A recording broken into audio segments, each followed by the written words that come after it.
The vagus nerve is really important because it helps us to connect our brain to our gut. So if our brain is in real high stress mode, then our vagus nerve switches off and it doesn't allow for healthy digestion. So I'm going to give you 2 ways to switch on your vagus nerve today. So the first one is where we're going to put our hands behind our head, and this one you can do lying in bed. So if your elbows don't like being up in this position or your shoulders don't like it, you can do it lying down. And I actually use this often if I feel like I'm not going to fall asleep. This helps me to go to sleep. And you can do this in the dark, which is awesome because you can still have your eyes open in the dark and it still works. Okay, so your hands behind your head and your head is facing forwards, and you're just going to look to the left or the right, just with your eyes, and focus on your breath. And as you breathe, you allow your shoulders to relax, and maybe that clasping of your hands just loosens a little bit in the grip. And you hold this position until you take a deep breath, a sigh or a yawn. You might find that you blink, and blinking is fine. Well, once you yawn, and yawning is healthy, so I'm not apologising for that. That's actually telling us that our vagus nerve is being stimulated and it's switched on. And then we do the same to the other side. So again, looking, head's facing the centre and eyes are turning, looking to the other side, looking into your peripheral vision. And again, just focusing on your breath. Feeling your shoulders relax.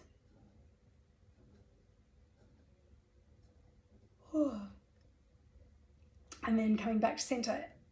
What usually happens is that the more often you do it, the quicker that response kicks in, which is great. So I can usually do that, and within 10 seconds I'm yawning these days because I do it pretty much daily. So that one is an amazing one. It's called a vagal reset. That's like the kind of like the grandfather of vagal resets or vagus nerve techniques. So that one, and then quickly the other one is what I call a neuro-emotional technique. So this one, I'm going to get you to put your 3 fingers around your wrist, just gently, and then just, you may feel your pulse maybe, but it's just a gentle pressure. And then with this free hand, you're going to pop it over your forehead. If you're sitting at a desk, you could put this elbow on the desk and just lean.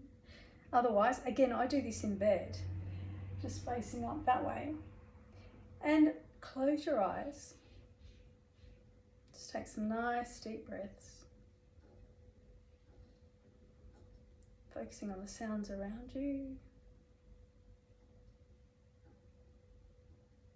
Perhaps just focusing on your breath or on your heartbeat.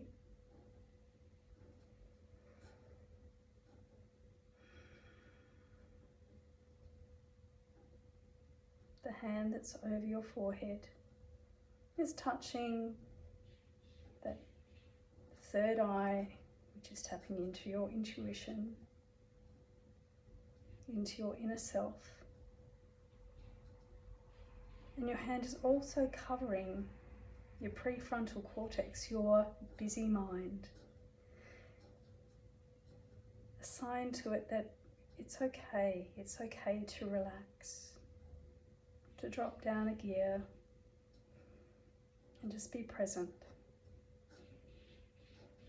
And you can spend as long as you like there. Often a minute is perfect, it's just enough, but however long you need. And that particular technique has been used a lot with autistic children and children with ADD, where it helps to calm them down really quickly. So something that in your toolbox you can have to use in combination with each other or independently, but they're both great ways to bring you back into the present and also to stimulate your vagus nerve.